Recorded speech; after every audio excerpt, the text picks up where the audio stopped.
Ya. normal.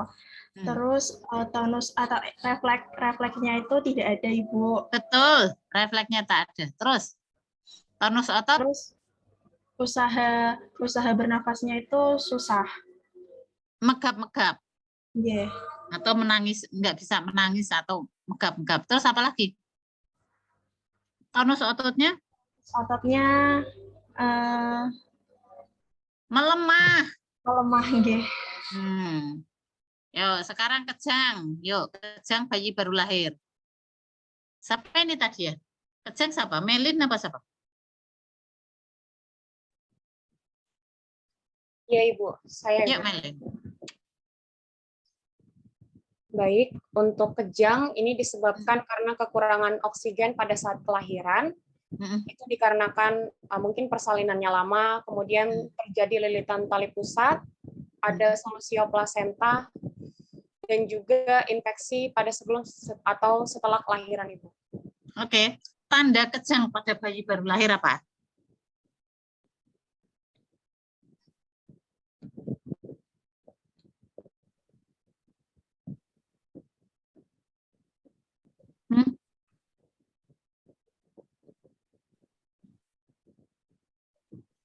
Tandanya kejang. Kok itu bayinya kejang? Dengan apa yang disebutkan oleh Novita tadi, Novita sama Safira tadi. Sekarang yang bedanya untuk tanda kejang pada bayi baru lahir apa? Oh, itu bayinya kejang gitu. Tandanya itu dari apa? Klinisnya yang terlihat apa? Badannya kaku, Ibu. Tonus ototnya. Kalau tadi tonus ototnya melemah, lah kejang itu tonus ototnya itu adalah klonik atau kaku, betul, kaku. Tapi tonus ototnya, gitu ya. Oke, sekarang hipotermi. Siapa hipotermi mau yuk? Saya, Ibu. Yuk. Hipotermi itu kondisi di mana suhu bayi tidak dalam keadaan normal. Nah, normalnya suhu bayi yaitu 36,5 derajat Celcius. Jadi kalau di bawah 36,5 derajat Celcius itu bayi dikatakan hipotermi. Nah, kemudian jika bayi terkena hipotermi, langkah yang bisa dilakukan yaitu bisa dilakukan IMD dan melakukan metode kangguru. Ya. Betul sekali. Jadi hipotermi kurang. Nah, sekarang hipoglikemi. Sopo hipoglikemi. Dia nurung ya, Di. Ya, Di. Dian Widyastuti ki wis kok ya, Di. Elisa Reta ya Elisa Reta. Baru ki engko Yuliana Latifah.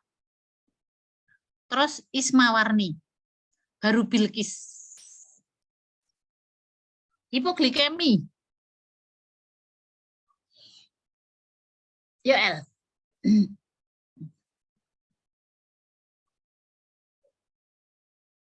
Hipoglikemi apa El? Yuliana, hiperbilirubin apa?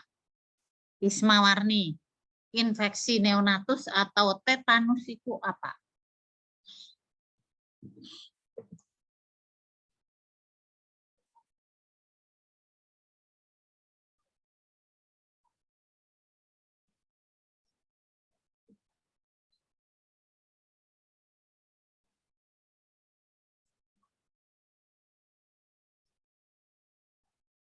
Ayo.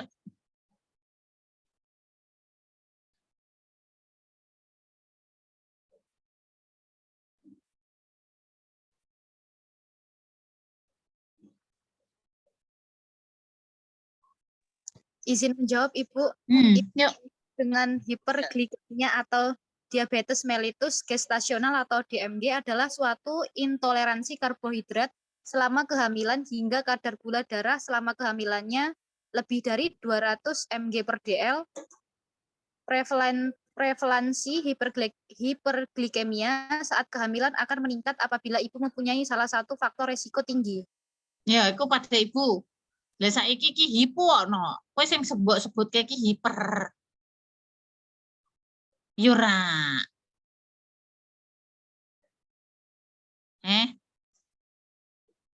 Elisa. Kamu yang kamu sebutkan tadi hiperglikemi. Nah, yang dimaksud di sini hipoglikemi. Nah, hiperglikemi biasanya pada ibu hamil. Nah, hipoglikemi ini pada neonatus, Sono.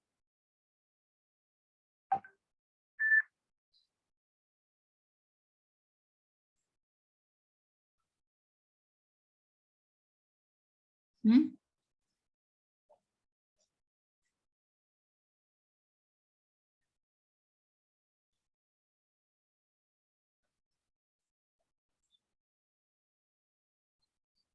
Izin.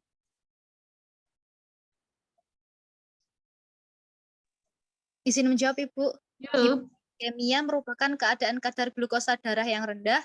Normalnya kadar glukosa darah pada bayi adalah lebih dari 45 mg per dl, sedangkan pada dewasa adalah lebih dari 200 mg per dl. Neonatus adalah keadaan kadar glukosa darah yang rendah setelah lahir. Berarti kurang dari berapa? Kurang dari 45 mg per dl, Ibu. mg per dl ki apa toh?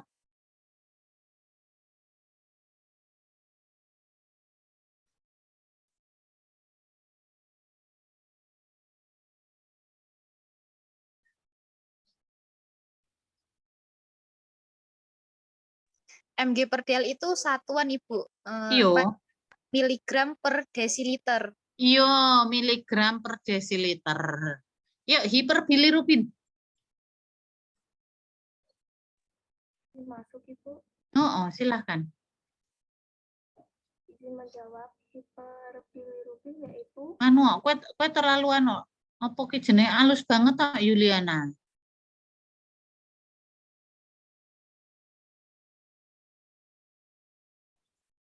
hiperbilirubin yaitu keadaan klinis pada neonatus yang ditandai pewarnaan kuning pada kulit, mukosa, sklera akibat dari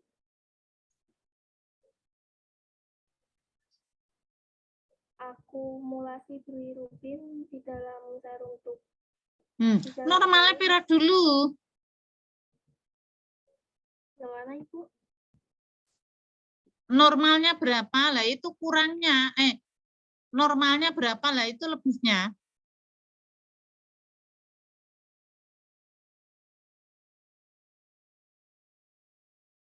Bilirubin itu normalnya kalau pada neonatus berapa?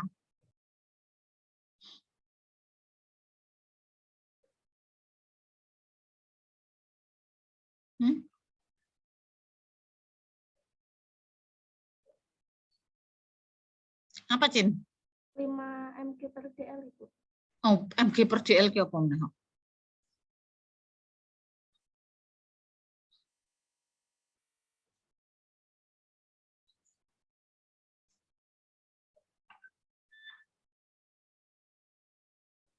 Miligram per desiliter. Berapa tadi? Hiperbilirubin itu, normalnya itu berapa? 5 miligram per desiliter Ibu. Kalau sampai dikatakan hiperbilirubin berarti?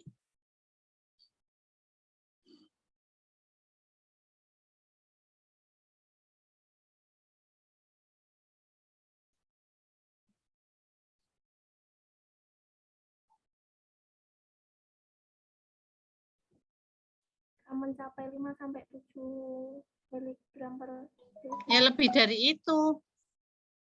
Iya Ibu.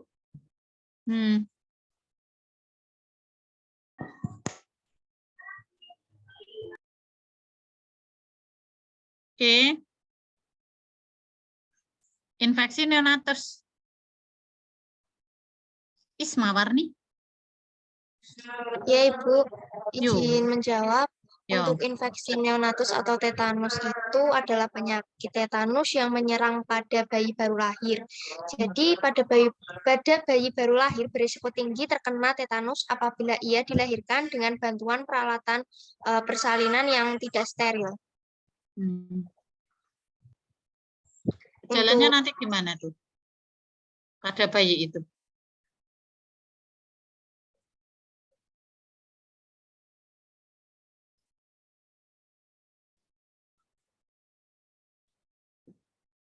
untuk gejalanya yang mungkin ditimbulkan jika terdapat infeksi tersebut pada rahang dan otot wajah bayi mengencang pada hari ke-2 sampai 3 pasca kelahiran. Kejang Kemudian pada otot, terus mulut bayi terasa kaku kok dan terasa? tidak bisa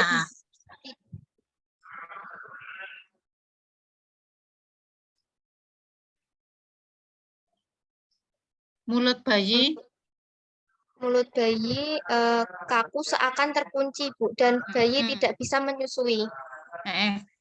Kau lihat nek ada orang geget itu ya, Nak, tahu geget ya? Nah, itu terjadi pada tetanus itu seperti itu. Jadi seandainya mau dimasuki sesuatu sulit sekali. Nah, jadi kalau misalkan kejang pada bayi atau tetanus pada bayi itu sudah ya, kejang itu tandanya ada pada tetanus itu dengan tanda kejang itu tadi. Nah, daerah mulut biasanya dia akan gini, jadi ngeget kejang itu. Oke, terus kita lanjut untuk penilaian awal. Di penilaian awal bahwa kita langkah pertama adalah segera mengetahui bahwa pasien tersebut visual dulu, maksudnya pandang raba. Pandang raba itu kita melihat, mata kita melihat dulu. Pandang raba, ada apa? Gejalanya apa? Dia datang dengan bagaimana? Dan seterusnya, yang pandang. Kemudian contohnya misalkan, oh terjadi perdarahan di daerah mana? Nah itu kan berarti dilihat dari pandang dulu. Raba itu meraba yang dilakukan perabaan. Contohnya kayak tadi, nadi, ya, panas dingin kalau nggak ada suhu termometer yang digunakan ngeraba dulu. Kemudian fraktur, misalkan adanya fraktur tertentu berarti raba, tangan yang melakukan perabaan gitu. Kemudian penilaian tanda-tanda vital, betul kalau pada bayi berarti Apgar score ya, Apgar score, appearance, pulse, ya, Grimmage, activity, and respiratory. Kemudian kalau pada ibu atau dewasa itu adalah tanda-tanda vital yaitu tekanan darah, nadi, respiratory rate, kemudian suhu. Kemudian setelah itu ketika pemeriksaan lebih dalam, maka ketika periksa pandang yang dicek adalah kesadaran dulu. Oh, pasiennya sadar, koma, gelisah, convulsion atau ada kejangnya.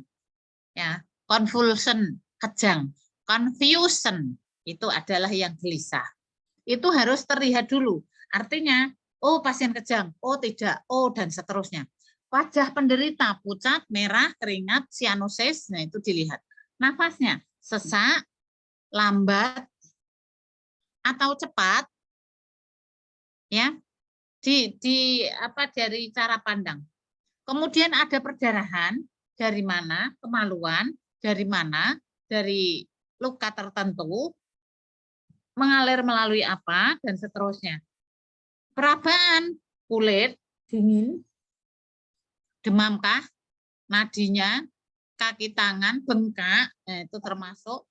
Serta yang tanda-tanda vital, yaitu pemeriksaan tanda-tanda vital. Artinya tekanan darah, nadi, suhu yang juga diikuti dengan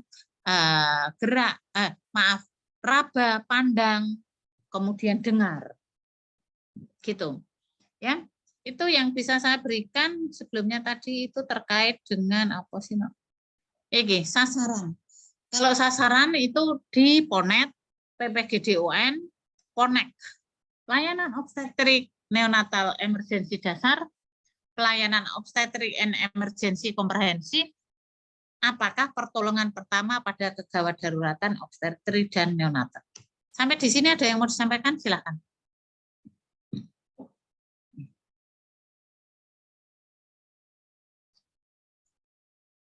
Ada?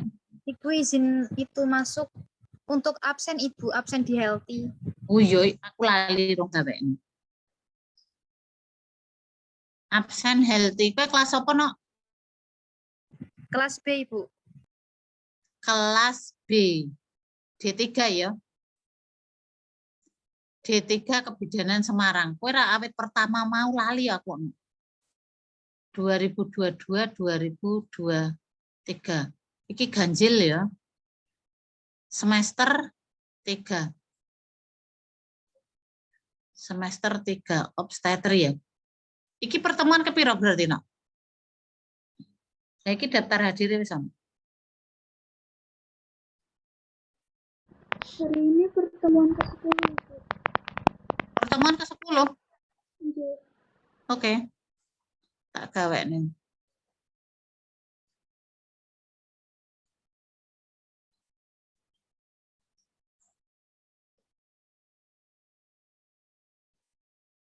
Ibu, mohon maaf sekalian dengan materinya, Ibu. Yo, kenapa toh?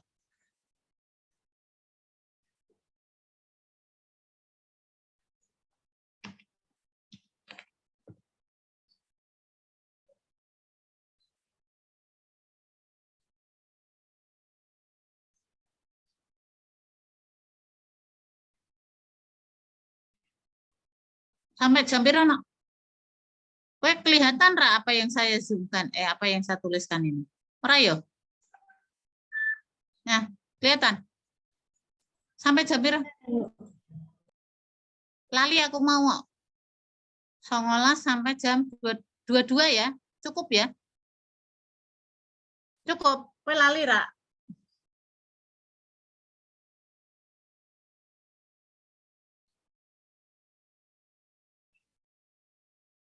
Wes ngono, Nak.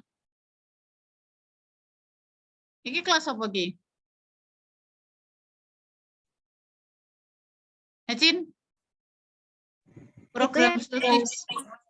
Kelas A, Ibu. Ini kelas A. Nggih, Ibu. Oke, berarti sekarang saya kelas B. Lu serenek kok. D3 kebidanan Semarang kok bisa, Nak. Oh, yang ini kelas B. Oke, ini yang kelas B. Ganjil.